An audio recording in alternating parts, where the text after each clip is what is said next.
Bienvenido a nuestra clase 4 de la carta del apóstol Pedro, de la primera carta de Pedro. Vamos a ir en esta clase 4 a avanzar en el capítulo 1 en el que estamos recorriendo. Habíamos visto la semana pasada, en la última clase, mejor dicho, cuando sea que la haya visto, habíamos visto acerca de la prueba de la felicidad, la prueba, el tema de la prueba y el tema de la felicidad en Cristo, pero sobre todo habíamos enfocado cómo la carta de Pedro describe el sufrimiento cristiano, el padecimiento. No podemos dejar de pensar que cuando Pedro escribe esa carta, los cristianos estaban siendo perseguidos y de acuerdo a la fecha que creemos que la carta se escribió, nos pone en la misma línea de la vida del emperador Nerón, aquel cruel emperador romano que fue el primer emperador que persiguió a la iglesia sistemáticamente, ¿verdad?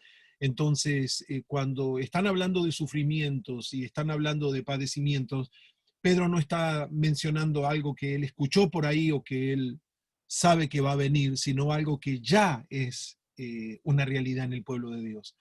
Así que por eso vimos todo lo que la carta decía acerca del sufrimiento y vimos sobre todo la perspectiva desde la cual el ser humano puede ver el sufrimiento y la perspectiva tan diferente de la que un creyente puede ver el sufrimiento cuando un creyente está fundamentado en Cristo, ¿verdad? Y su perspectiva cambia absolutamente.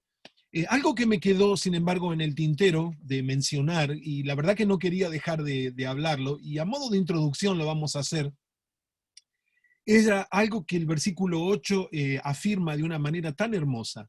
Dice, a quien aman, está hablando de Jesús, a quien aman sin haberle visto, en quien creyendo, aunque ahora no lo vean, se alegran con gozo inefable y glorioso, obteniendo el fin de su fe, que es la salvación de sus almas.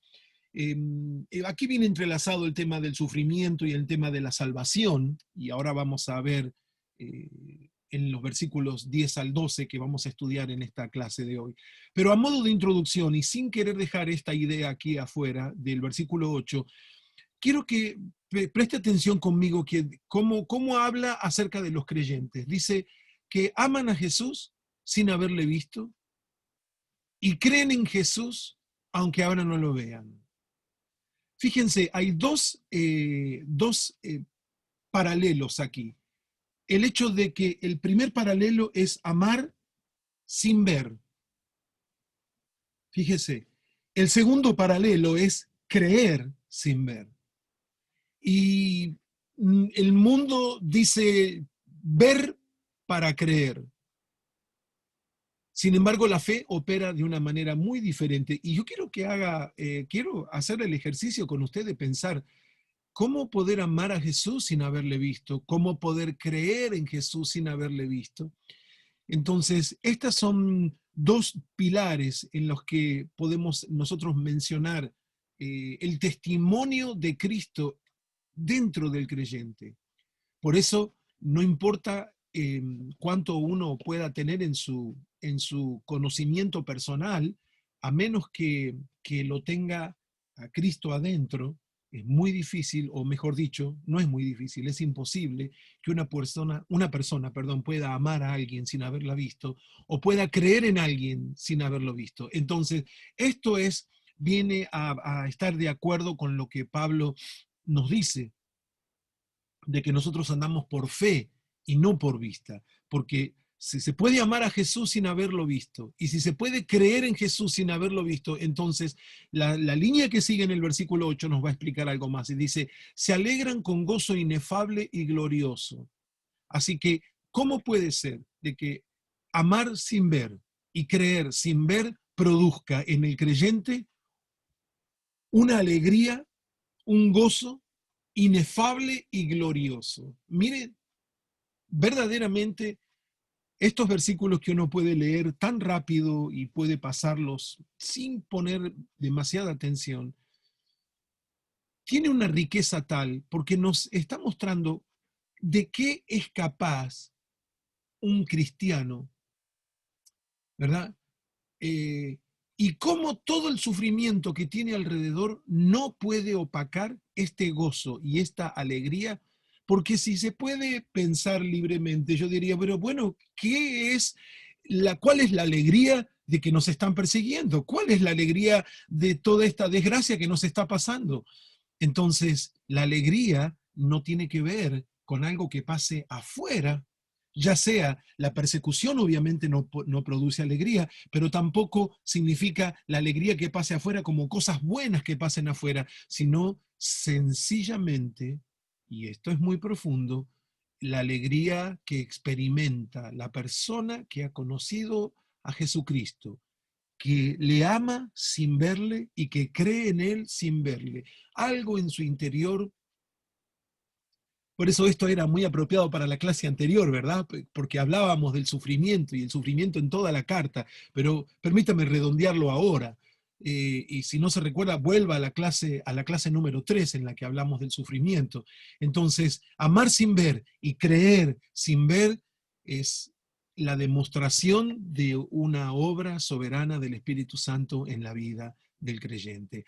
Así que, al fin, dice que estas personas, los que aman sin ver, los que creen sin ver y los que se alegran con un gozo inefable y glorioso, obtienen el fin de su fe. Es decir, de la fe que muestran al amar sin ver, al creer sin ver y al gozarse, ¿sí? Desemboca en la salvación final de las almas. Es decir, no solamente en esta vida, caminar como personas salvas en esta vida, sino lo que viene en el futuro, ¿verdad? La segunda venida de Cristo. Bien, mucho más para decir de este versículo, pero vamos a avanzar y espero que esto nos sirva como un gustito de introducción a la clase de hoy. Vamos a hablar de la revelación del Espíritu Santo y vamos a ver versículos primera de Pedro, 1 del 10 al 12, y estos son los versículos que vamos a estudiar hoy. Entonces dice la palabra del Señor: los profetas que profetizaron de la gracia destinada a ustedes, inquirieron y diligentemente indagaron acerca de esta salvación. Acuérdese que viene hablando de la salvación. Versículo 8 habla de la salvación, versículo 9 habla de la salvación. Entonces, este párrafo aquí se conecta con lo que hemos estudiado en la clase pasada y en la anterior por el tema de la salvación. Y dice que indagaron acerca de esta salvación, versículo 11, escudriñando qué persona y qué tiempo indicaba el Espíritu de Cristo que estaba en ellos, el cual anunciaba de antemano los sufrimientos de Cristo y las glorias que vendrían tras ellos. A estos, es decir, a los profetas, se les reveló que no para sí mismos, sino para nosotros, administraban las cosas que ahora son anunciadas por los que les han predicado el Evangelio por el Espíritu Santo enviado del cielo, cosas en las cuales anhelan mirar los ángeles. Fíjense, aquí el tema sigue siendo la salvación. Aquí el tema sigue siendo cómo a través de perseverar en el sufrimiento. No es que el sufrimiento produce salvación, no, no, no, no. No, es Cristo el que produce la salvación. Pero cómo necesitamos perseverar durante el sufrimiento y que no importa cuán feroz sea el sufrimiento, simplemente algunas cosas que le quiero decir sobre las persecuciones que estaban viviendo. Una de las cosas que este gobernador delirante, que fue Nerón, hizo en Roma fue incendiarla. Provocó un incendio tan atroz que de las 14 villas de las que estaban conformada la ciudad de Roma, 14 villas o pequeñas ciudades por las que estaba fundada, conformada la metrópoli de Roma, de las 14, 10 se quemaron. Imagínense, fue una enorme catástrofe. Lo que él hizo fue acusar o inventar que fueron los cristianos que quemaron la ciudad de Roma. Entonces se desató una persecución. La gente empezó a rechazar a los cristianos justamente por este trascendido del gobernante, y los cristianos fueron injustamente perseguidos.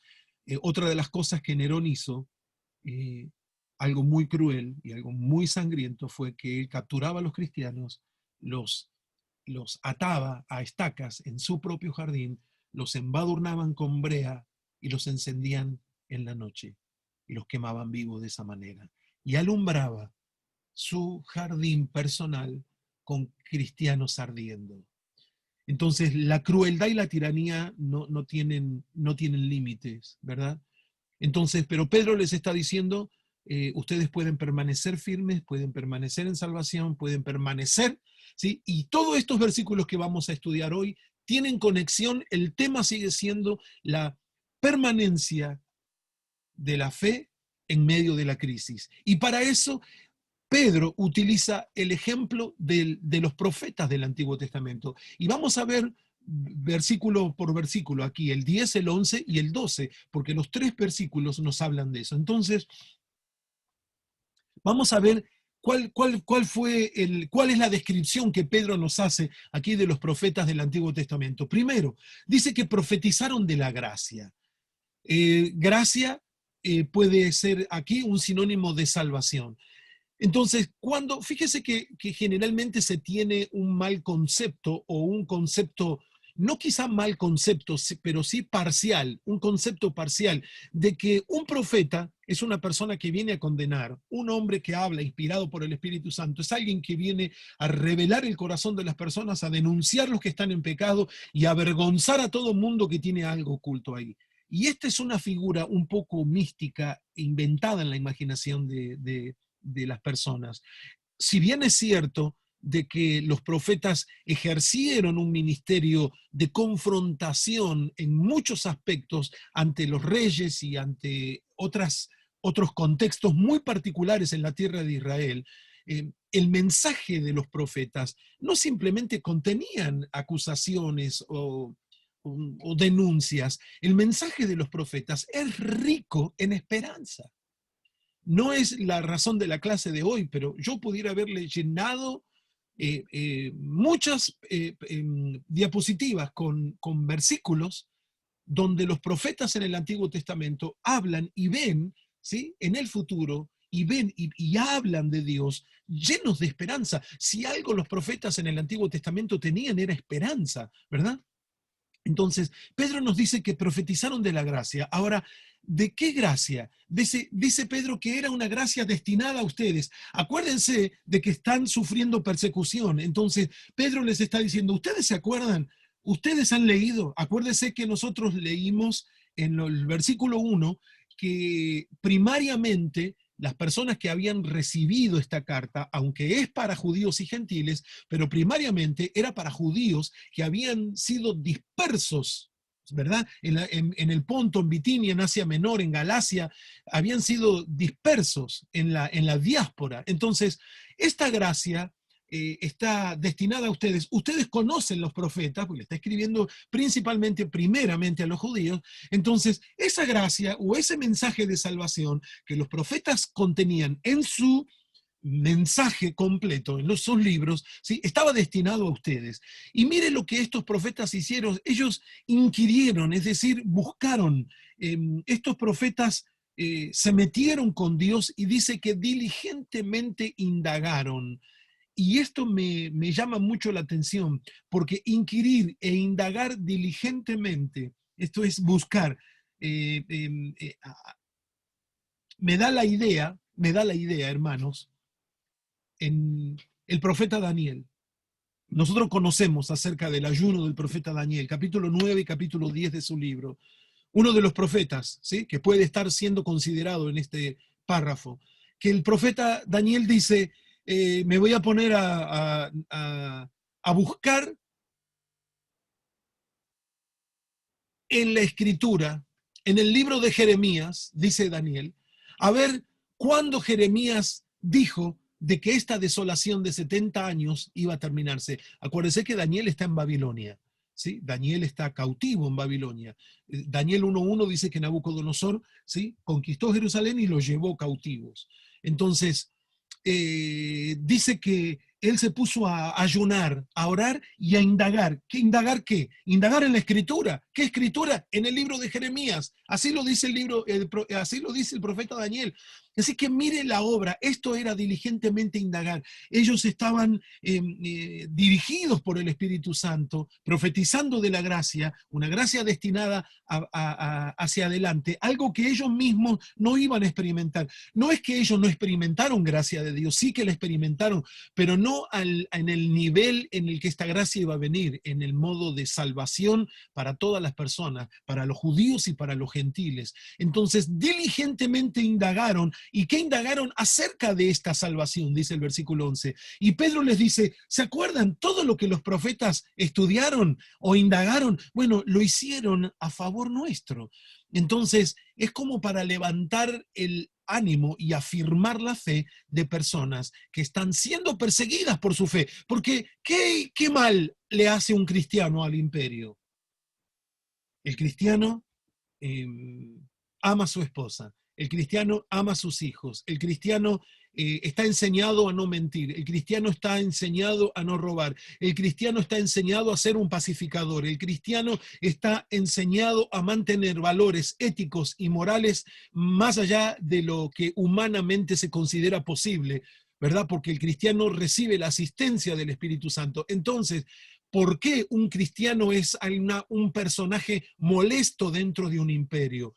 Debería ser una celebración, tener personas que cuidan la moral, tener personas que tienen en altísima estima a la familia, tener personas que tienen en altísima estima y que oran por los gobernantes, imagínense, ¿sí?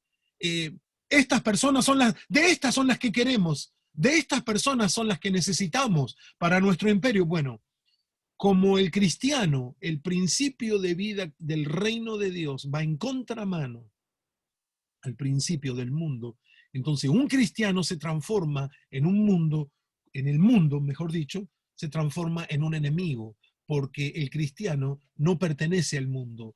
Y la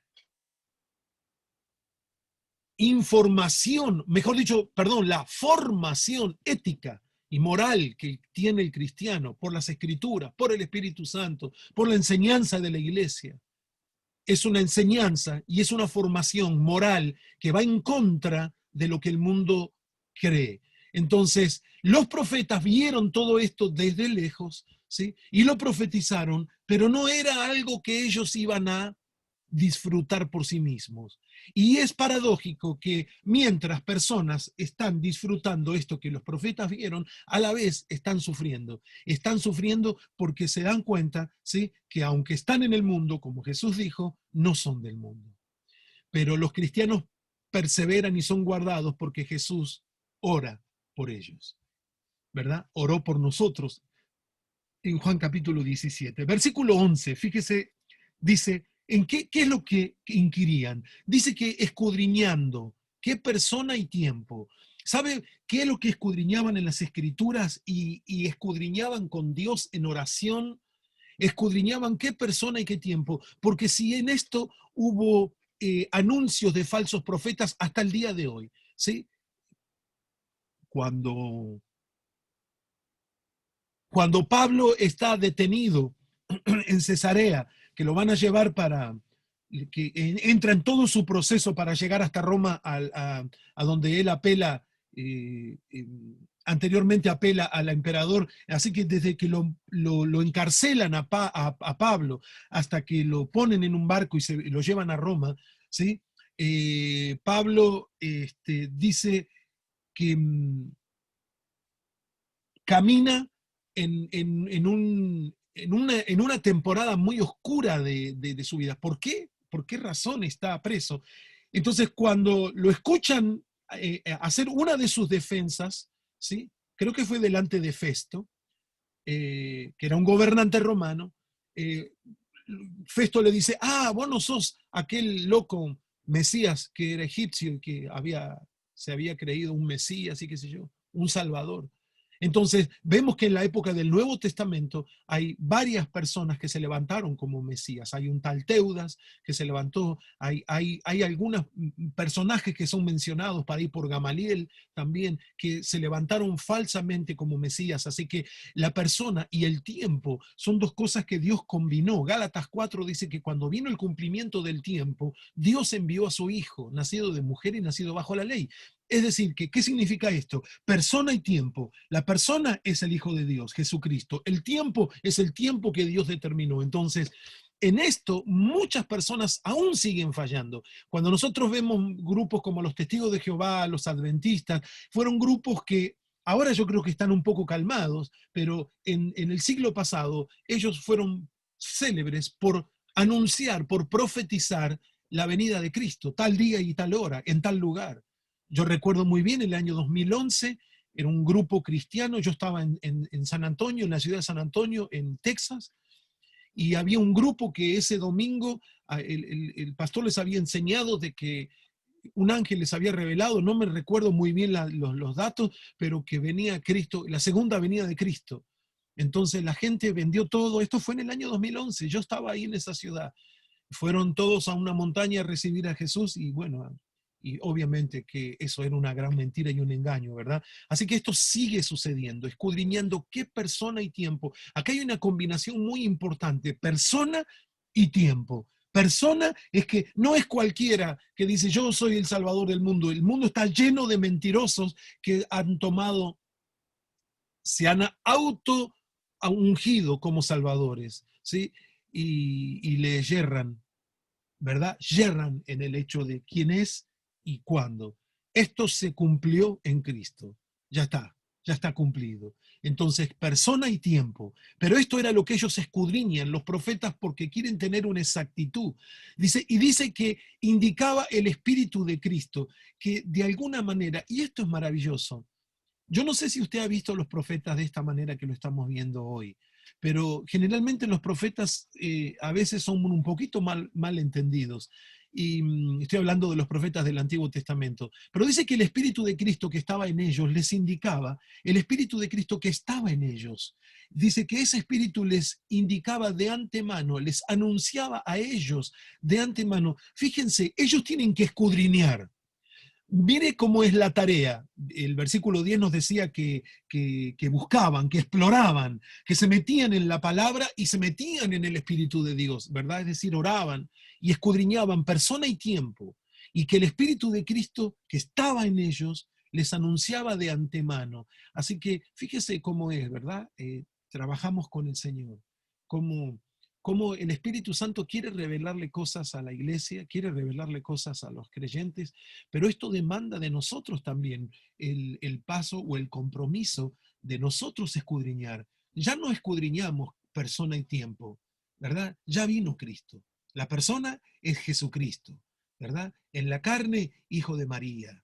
En la carne, carpintero, pero eternamente hijo de Dios. Entonces, y el tiempo fue 2000 años atrás, en aquella Belén, como dice Miqueas capítulo 5. Entonces, pero hay una colaboración del creyente con Dios, y la colaboración tiene que ver, Dios quiere revelarnos cosas por el Espíritu de Cristo, pero tenemos que meternos en oración y tenemos que meternos en la palabra de Dios. Y fíjese, y ve la conexión que tiene esto con los versículos anteriores, porque anunciaba de antemano los sufrimientos de Cristo. ¿Se da cuenta la conexión que tiene? ¿Por qué Pedro está hablándoles de los profetas que se metieron con Dios? Porque les está hablando a un pueblo que está sufriendo. Y que como esa carta es la palabra de Dios y se seguirá leyendo después de que Pedro se muera y después de que el primer siglo y el segundo y el tercero pasen. Hace 20 siglos que se escribió esta carta prácticamente y todavía la seguimos leyendo. Entonces, porque significa que el sufrimiento es parte de la peregrinación. Aunque esto nos cueste aceptarlo y aunque no sea nada divertido, y sin hacer ninguna clase de apología en cuanto al sufrimiento, qué bien, qué bendición el sufrimiento. No podemos decir que el sufrimiento sea en primera instancia, algo que nos guste, pero sí sabemos que detrás siempre estará el Señor, no provocando el sufrimiento, sí, pero sí permitiéndolo muchas veces, pero siempre formándonos y siempre guardándonos. Entonces, ¿qué anunciaban de antemano? Los sufrimientos de Cristo. Pero fíjense, otra cosa más dice el versículo 11, y las glorias que vendrían tras ellos. Entonces, cuando Pedro les dice, ustedes aman a alguien que no ven, ustedes siguen, versículo 8, siguen y tienen fe en alguien que no ven. Ese hecho les produce a ustedes un gozo en sus vidas, algo que es inefable, algo que no lo pueden explicar. Algo inefable es algo que no sé, ¿cómo? Y bueno, explícame qué te pasa. No sé, no te lo puedo explicar, porque la experiencia cristiana,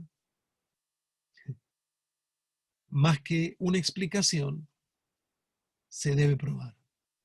Y este es lo que nosotros animamos a las personas, ¿verdad? A que no se queden con palabras en el cristianismo, sino que se animen a probar la palabra. Gustad y ved que es bueno el Señor, dice el Salmo. Entonces, cuando el versículo 8 nos dice, aman a alguien que no ven, tienen fe en alguien que no ven, eso les produce un gozo que no se puede explicar, ¿verdad? Y produce su fe purificada el producto final de esa fe, que es la salvación de su alma. Ahora el versículo 12 nos dice que los sufrimientos de Cristo les eran anunciados de antemano a los profetas, pero no simplemente los sufrimientos, sino las glorias que vendrían tras ellos. ¿Cuál gloria? Por ejemplo, Isaías 53 dice, mi siervo justo verá el fruto de su sufrimiento y quedará satisfecho. Isaías 53. Entonces, ¿cuál es el fruto del sufrimiento? El adquirir un pueblo para Dios, la redención, la posibilidad de que el hombre y la mujer, de que el ser humano de la creación de Dios sea redimida y salvada. Versículo 12 dice, a esto se les reveló. Fíjense que aunque ellos escudriñan y el Espíritu de Cristo está en ellos, realmente es una revelación. La palabra revelación es la palabra griega apocalipsis, así como se llama el último libro de la Biblia en español. En inglés, el libro de Apocalipsis se llama Revelation, que es justamente revelación, ¿verdad? Así que, y Apocalipsis o revelación es correr una cortina para que se vea lo que hay del otro lado. Ahora, la cuestión en esto es que cada vez que Dios hace una revelación, se corre una cortina que no es posible para el hombre correr. Es decir, una revelación no es algo que el hombre descubre por sí mismo. Una revelación no viene como resultado del estudio. Una revelación no viene como resultado de la investigación. Una revelación viene como resultado de un acto divino. Revelar las cosas de Dios, solamente Dios las puede revelar. Pero claro, ¿cuál es la parte en la que el ser humano colabora? Dios nos revela la palabra cuando leemos la palabra.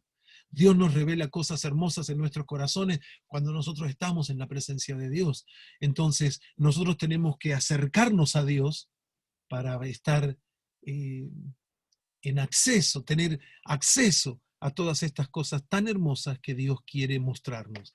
Pero determinamos que la revelación es un acto de Dios. Uno no puede ver lo que quiera ver. Uno ve lo que Dios le muestra cuando uno busca, ¿verdad? Entonces, y fíjense que se les reveló que no era para sí mismos, sino para nosotros. Pedro les está diciendo, ¿se acuerdan de estos grandes profetas que ustedes leen?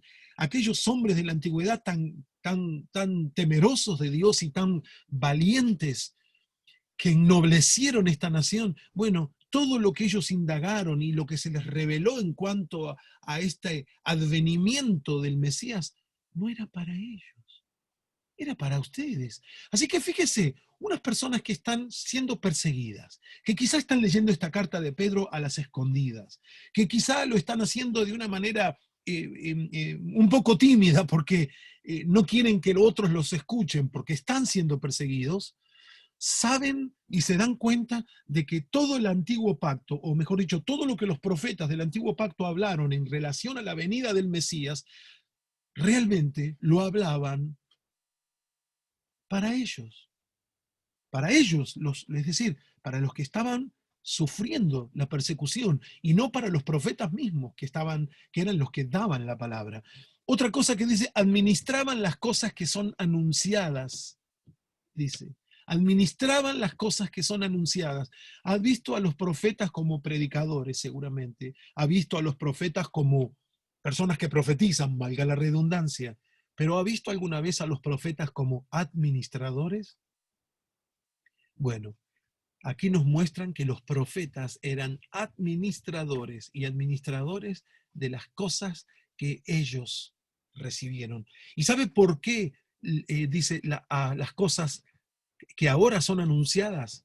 Ese es el Evangelio. Lo que es anunciado ahora es el Evangelio. Los profetas vieron el Evangelio, es decir, vieron a Cristo y el mensaje de Cristo. Lo vieron hacia adelante, pero ahora esto ya sucedió. Ya Cristo vino, ya se establece el Evangelio. Entonces, estas cosas que son anunciadas ahora nos llegaron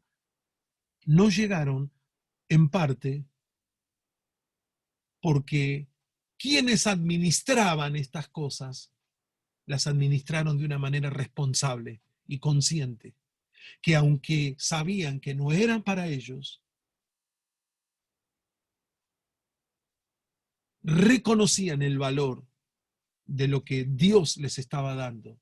Y esto es un poco, esto es como para hacer un examen personal, es decir, qué hemos hecho o qué hacemos, mejor dicho, con la palabra que oímos, con la palabra que leemos cada mañana, cada tarde, con la palabra que oímos en el servicio del domingo, o cuando sea que hayamos oído la palabra y que hemos oído dirección de Dios, hemos sentido dirección de Dios. ¿Cómo administramos eso? ¿Dónde lo guardamos en nuestro corazón? A veces es muy difícil recordar lo que el pastor predicó en el servicio anterior. A veces las cosas se nos olvidan y esto es un mal que tenemos los seres humanos. Pero qué bueno es que nosotros podamos ser administradores, porque si a los... A ver, los profetas administraron, si este era el mensaje que ellos administraban, ¿verdad? Esto era lo que ellos administraban. Le pasó esto a la iglesia como una herencia y la iglesia lo puede obtener porque justamente aquellos que lo administraron bien. Es como padres que ahorran para sus hijos, ¿verdad?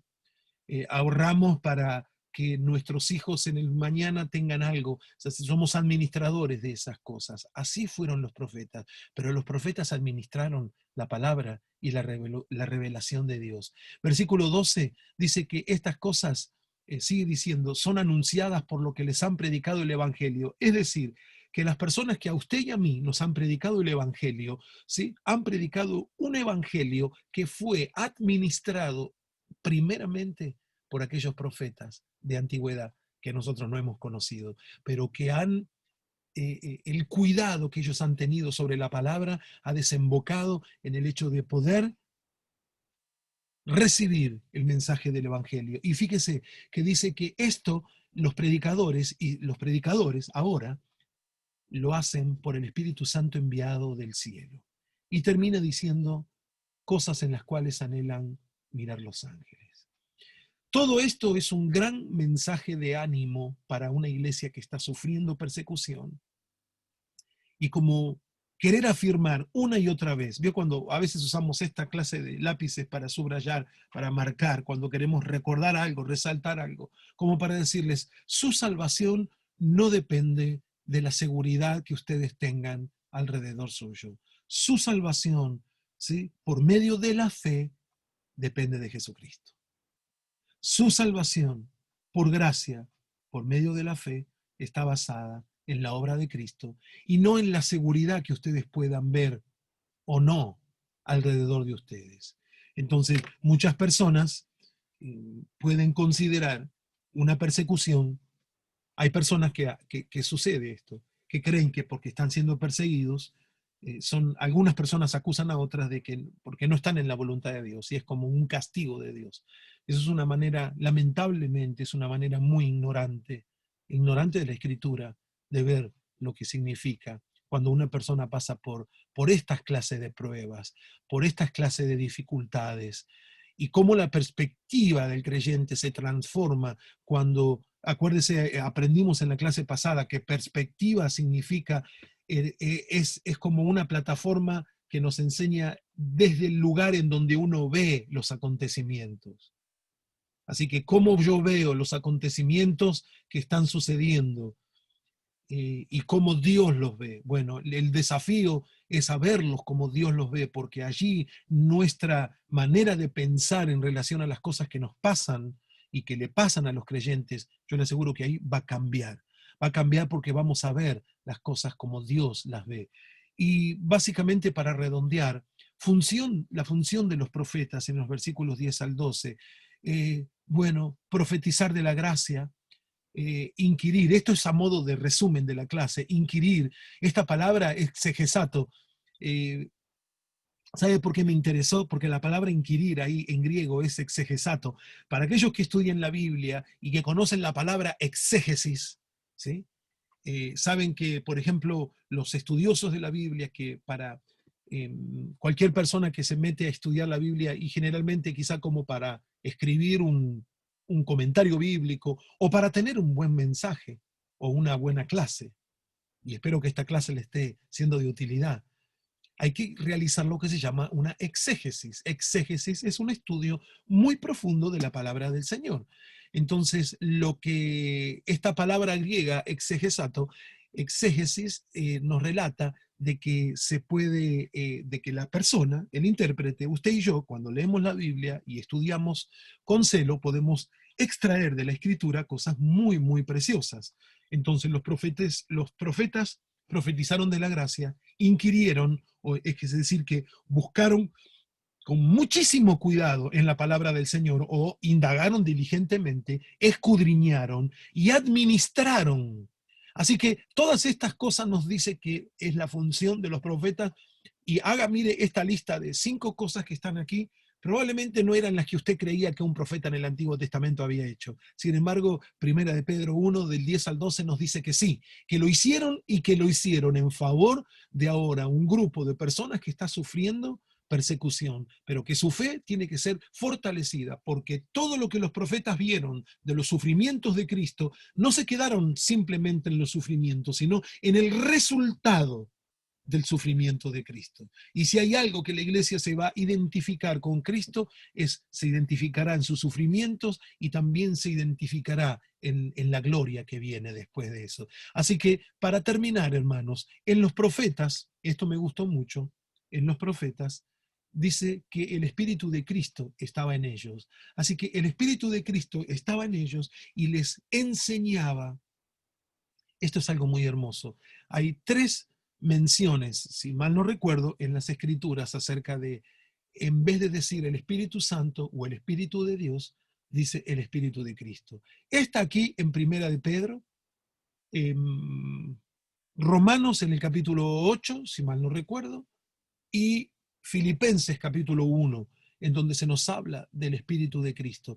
Y dice que el Espíritu de Cristo estaba en ellos, mostrándoles y enseñándoles persona y tiempo, ¿se acuerda? En el que el Salvador habría de venir. Ahora, eso era en los profetas, pero después Pedro sigue diciendo, habla sobre la iglesia, ¿verdad? Y dice que la iglesia predica el Evangelio por el Espíritu Santo. Y esto es una función múltiple, porque fíjese, el Espíritu Santo inspira la Escritura. El Espíritu Santo inspira el Evangelio. El Evangelio es la buena noticia. Y el Espíritu Santo es el que llena al creyente. Y el Espíritu Santo es el que envía al creyente a predicar. Así que la función del Espíritu Santo en relación con la iglesia y con la predicación del Evangelio es fundamental. Cuando nosotros sacamos al Espíritu Santo, mire todo este tiempo en que los templos han estado cerrados. Nosotros personalmente aquí en Canadá, desde el mes de marzo que no nos reunimos físicamente en un edificio. Sin embargo, cada semana, 2 y hasta 3 veces por semana, con los hermanos de esta congregación, y hemos comenzado a reunirnos en otros lugares también, con otras personas, en otras congregaciones. Así que la iglesia puede prescindir tranquilamente del templo. La iglesia puede prescindir tranquilamente de la música. La iglesia puede prescindir de prácticamente el 99% de las cosas. Pero si la iglesia, si prescinde del Espíritu Santo, entonces déjeme decirle que ya no es la iglesia. Porque tanto el Evangelio, que está inspirado por el Espíritu Santo, las palabras inspiradas por el Espíritu Santo, como el envío inspirado por el Espíritu Santo, ¿verdad? Y la transformación en los que oyen, también obra del Espíritu Santo. Si no está eso, entonces ya no hay nada. Y fíjese que tanto en los profetas, así estuvo el Espíritu de Cristo, en la iglesia el Evangelio es predicado por el Espíritu Santo, y esto es algo tan glorioso, tan glorioso, el hecho de que esto que los profetas vieron y que administraron, no para ellos, sino para la época de la iglesia, que vieron, vieron a Cristo sufrir, vieron a Cristo morir, pero vieron a Cristo resucitar y vieron a Cristo adquirir la salvación y la redención para los creyentes. Así que eso se transformó en el mensaje de la iglesia, y ahora eso es algo tan glorioso que son cosas en las que los ángeles anhelan mirar. ¿Cómo podemos nosotros entender esto? ¿Qué cosa tan maravillosa? ¿Se imagina? ¿Sí? Qué cosa tan maravillosa. Así que los profetas lo vieron desde lejos, ¿verdad? Los profetas lo vieron desde lejos. Los ángeles lo ven desde arriba. Pero los oyentes de Pedro lo experimentan. ¿Se da cuenta de la riqueza tan maravillosa de este pasaje? Los profetas lo vieron como con largavistas. Los ángeles lo ven en el espacio celestial en donde ellos están y se gozan, anhelan, pero los creyentes, sí, esos que están perseguidos en el Ponto, en Bitinia, en Galacia, pero también hoy, también los que son afectados por el coronavirus, por la pérdida de trabajo, por la necesidad de papeles y por tanta otra cosa, sí, también hoy, sí, los oyentes de Pedro, aquellos que los profetas vieron desde lejos y los ángeles ven desde arriba, los oyentes, es decir, los creyentes, tanto de Pedro como de hoy, lo experimentamos. Cuán hermosa y gloriosa es la salvación que el Señor nos ha provisto, hermanos. Bueno, hasta aquí llegamos con la clase número 4 de Primera de Pedro, y le espero para que la próxima clase nos gocemos. Vamos a hablar acerca del llamado, en la próxima clase, la clase 5, el llamado a la consagración, el llamado a la vida santa. Y de hecho espero que estas clases estén hablando de su vida como lo están haciendo con la mía. Dios te bendiga. Chao.